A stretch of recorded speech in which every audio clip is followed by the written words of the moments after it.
말을 잘하는 거하고 잘 말하는 것은 다릅니다.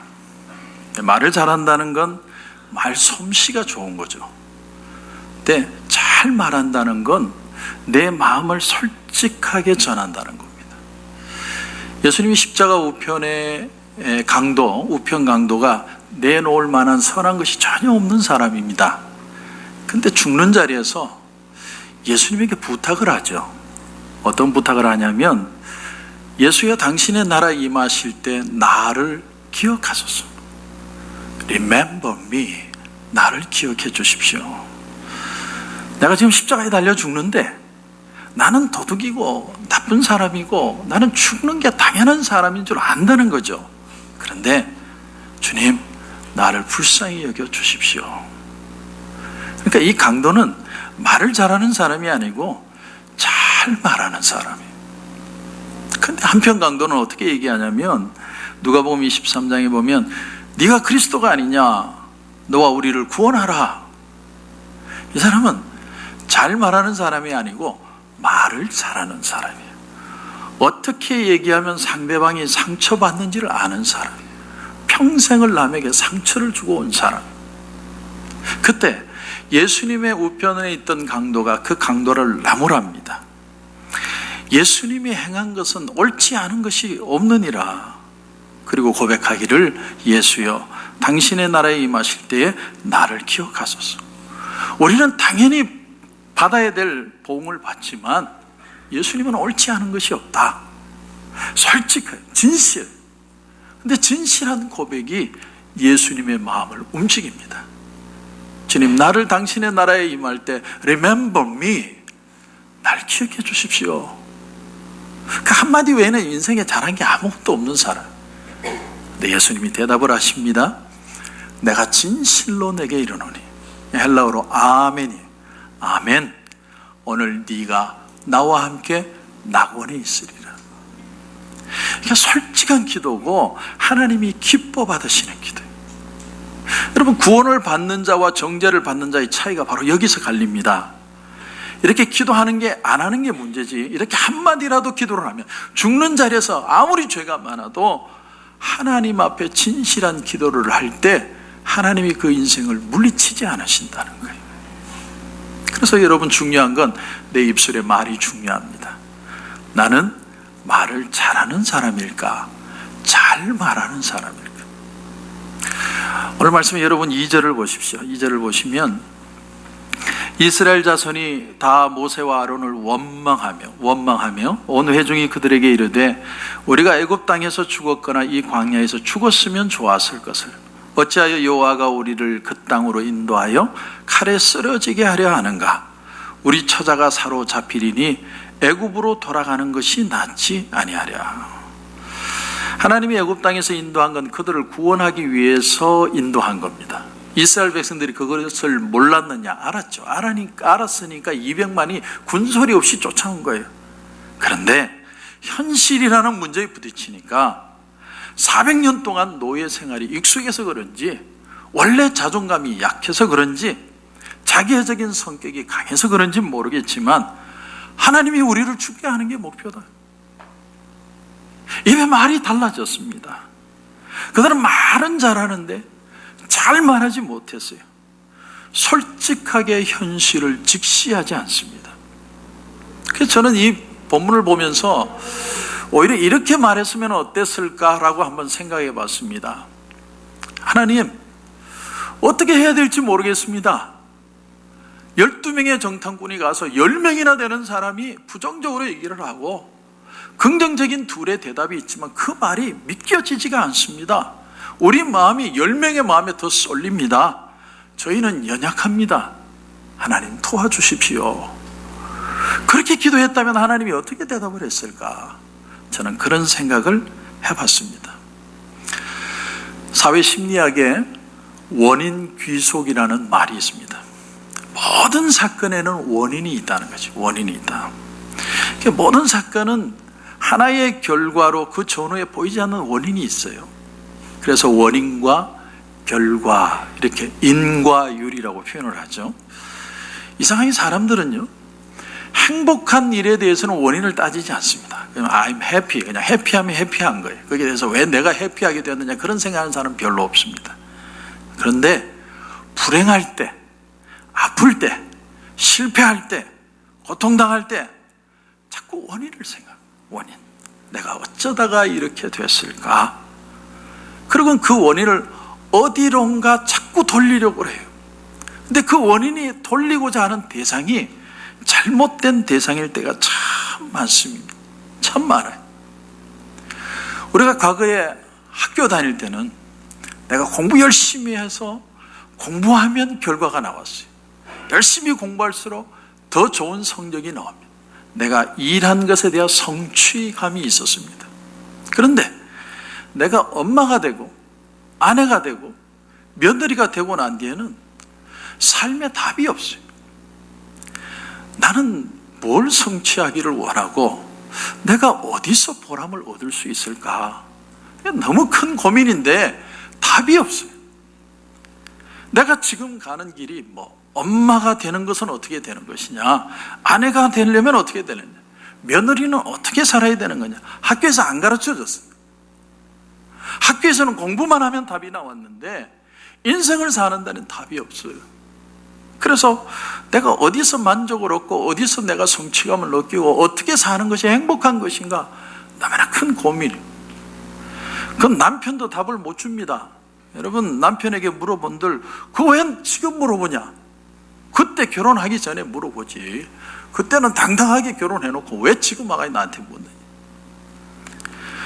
리브가가 이삭에게 시집을 올 때 자기가 결정했습니다.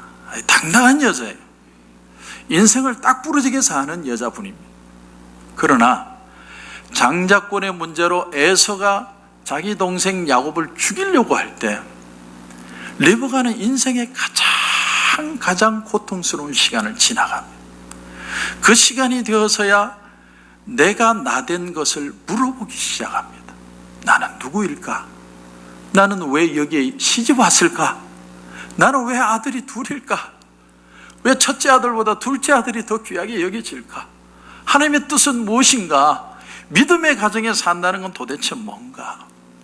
그러다가 답을 내린 게 뭐냐면 야곱을 부르죠. 불러서 너 외삼촌 집으로 빨리 피해라. 네 형이 널 죽이려고 그런다. 그리고 하는 말이 네 형의 분노가 사그러지면 그때 돌아오면 된다. 근데 여러분, 놀라운 사실은 리브가는 그날 이후로 다시는 야곱을 못 만나요. 그것이 리브가의 인생입니다. 근데 사실 이건 남자도 마찬가지예요.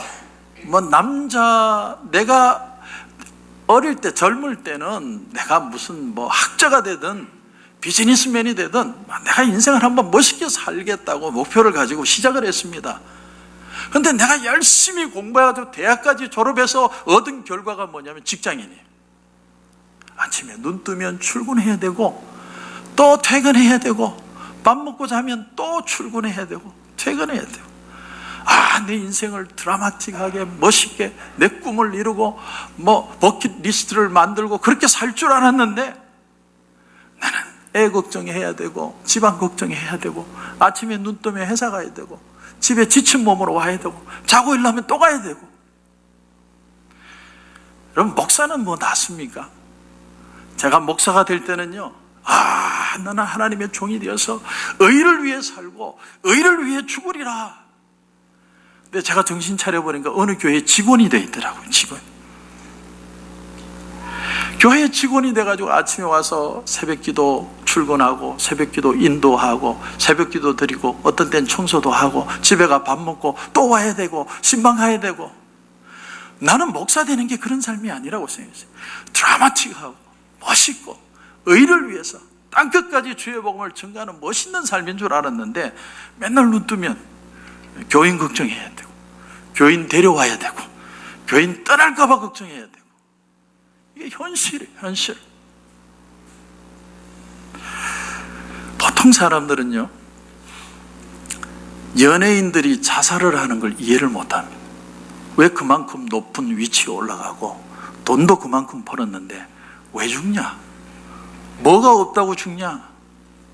근데 여러분, 연예인이 되면요, 자의식이 생깁니다. 셀프 컨셔스니스. 그래서 자의식이 강화되고 예민해지기 시작합니다. 남들이 계속 나를 쳐다보는 걸 인식하기 시작하죠. 그래서 내가 나를 보는 게 아니라 그들이 보는 눈이 내가 나를 보는 눈이 돼요. 그래서 입버릇처럼 공인 그러는 겁니다. 그러니까 마음이 달라지는 거예요. 원래는 그렇지 않았는데 어느 날 보니까 남에 의해서 내가 나를 보는 삶이 된 거예요. 그래서 공인이 되면 소수의 사람들하고 만납니다. 모든 장소에 나가고 모든 사람을 다 만나는 게 아니라 만나는 사람만 만나고 가는 곳만 갑니다. 자의식이 고립되면 더 상승해요. 그래서 자의식이 올라가면 스트레스에 취약해집니다. 악플이나 떠도는 소문에 더 예민해집니다. 그래서 스트레스를 풀기 위해서 술이나 약에 손을 댑니다. 급기야 마지막에는 자기 인생을 버리기도 하는 거예요. 오늘 본문을 보면 시작이 이렇게 됩니다. 온 회중이 소리를 높여 부르짖으며 백성이 밤새도록 통곡하였더라. 여러분, 이 울부짖는 것도 점점 크레센도 되는 걸 여러분 보셔야 돼요. 처음에는 한 명 울었어요. 근데 둘이 되고, 열이 되고, 백이 되고, 수만, 200만이 같이 막 우는 거예요. 처음에는 그렇게 울 생각이 없었는데 남들 우는 거 보니까 더 열받아서 우는 거예요. 같이 밤새도록 우는데 10명의 보고를 듣고서 자기 눈앞에 장대한 성만 보이고 자기들은 메뚜기처럼 보이고 가나안에 들어가자마자 우리는 죽을 것 같고, 그러니까 통곡에 통곡을 합니다. 밤새도록 통곡을 했으니까 얼마나 울었겠습니까? 여러분 200만이 한번 운다고 생각해요. 정도원이라는 분의 프로이트의 의자라는 책을 보니까 이런 얘기를 합니다. 우리가 흔히 정신과 상담을 받으면 정신과 의사들이 그 사람의 과거를 쭉 듣고 그래서 당신은 현실이 이렇게 됐습니다 라고 얘기해 줄 알죠. 근데 실제는 그렇지 않대요. 여러분, 정신 분석하는 시간은 과거가 아니고 지금 여기에 집중한답니다. 분석을 받는 사람이 지금 이 공간에서 하는 이야기 위에 초점을 맞추고 유지시키는 거예요. 그러면 지금 하는 얘기를 들어보면 과거는 저절로 해결이 된다는 거예요. 거꾸로 해. 근데 초보들이 과거가 어떻니, 네 어릴 때가 어떻니, 그렇게 해서 현실을 맞추는 그건 다 초짜들이래요. 초짜. 현실을 보면 과거가 느껴지는 거예요. 그러므로 중요한 건 오늘 내 입에서 나오는 말입니다. 말을 잘하는 거하고 잘 말하는 건 틀립니다. 여러분, 우리가 흔히 힘 닿는 데까지 하겠습니다라는 말을 하죠. 힘 닿는 데까지 한다. 근데 그건 믿음의 말이 아닙니다. 이스라엘 백성들이 애굽에서 나왔을 때 우리가 힘 닿는 데까지 간다고 그러면 홍해도 못 건넜습니다. 가나안 땅은 당연히 못 가는 겁니다. 힘 닿는 데까지 해보십시오. 하나님이 우리 삶 속에 행하시는 일은 우리의 힘으로 할 수 있는 게 아니에요. 하나님이 하게 하심으로 그 일들을 이루어낼 수 있는 거죠. 그러므로 믿음의 사람은 제가 최선을 다하겠습니다라고 말하면 안 돼요. 최선을 다하는 건 믿음이 아닙니다. 우리가 최선을 다한들 천국에 갈 수 있는 줄 아십니까? 아무리 발버둥 쳐도 내 힘으로 하나님의 의를 하나도 이룰 수 없고 하나님의 영광에 이룰 수 없어요. 그래서 아이들이 부르는 찬양 중에 이런 찬양이 있죠. 돈으로도 못 가요 하나님 나라, 맘 착해도 못 가요 하나님 나라, 거듭나면 가는 나라 하나님 나라, 믿음으로 가는 나라 하나님 나라. 마음 착해도 안 되고요, 힘써도 안 돼요. 내 힘으로 힘난다까지 해서 천국을 가고 싶은 분이 있다면 그분은 생각 바꾸셔야 돼요. 그러므로 오늘 이 시간에 믿음으로 행하는 것이 무엇이고 믿음으로 행하는 법을 알아야 돼요. 그렇다면 믿음으로 생각하고 믿음으로 말하고 믿음으로 행하려면 어떻게 해야 되느냐? 그 답이 8절입니다. 8절. 여러분 8절 보십시오.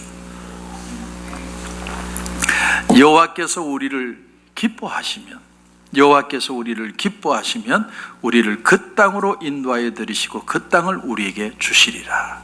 If the Lord is pleased with us, He will lead us into that land.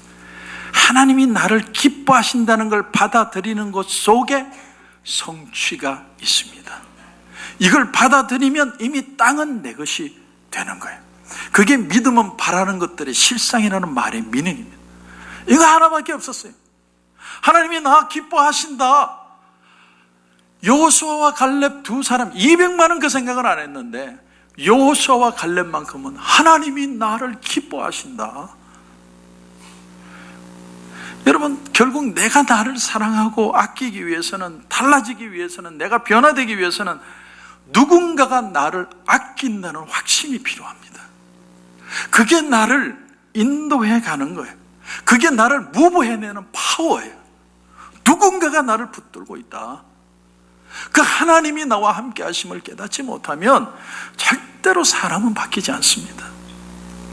그래서 오늘 24절 보시면 24절에 내 종 갈렙은 그 마음이 그들과 달랐다. 뭐가 달랐다는 거예요? 하나님이 나를 기뻐하신다. 옛날 성경에는 심지어 영이 달랐다라고까지 표현해요. 갈렙에게는 하나님이 나를 기뻐하신다는 마음이 있었어요. 그게 축복입니다. 여러분, 우리가 사는 시대는요, 모든 것을 똑같기를 원하는 시대를 살아요. 그래서 생각하는 것도 똑같고 취향도 똑같고 남들 저거 사면 나도 사야 되고 남들이 이거 하면 나도 해야 되고. 그런데 마음이 다르다는 건 뭐냐면 남들이 생각하고 남들이 느끼는 거하고 다르다는 겁니다. 그렇게 하지 않으면 남들하고 똑같이 되는 거예요. 갈렙이 200만과 똑같은 생각을 했으면 그도 불신을 가지죠. 하나님이 우리를 버리셨는가 보다. 그러나 갈렙은 생각을 달리했어요. 그러니까 행동이 달라지는 거예요. 여러분, 사람이 믿어서 마음이 선하게 되는 면도 있지만 마음이 선해야 믿음을 이룰 수 있는 토대가 돼요. 여러분, 마음이 순전해야 온전히 쫓을 수가 있는 거지, 마음이 왜곡되었다든지 마음이 삐뚤어졌다든지. 그래서 여러분, 우리 가끔 TV에 보면 유명한 깡패가 예수를 믿었어요. 얼마나 그것만 하나만 봐도 대단한 겁니까? 깡패 보수가 예수를 믿었어요. 굉장한 거죠.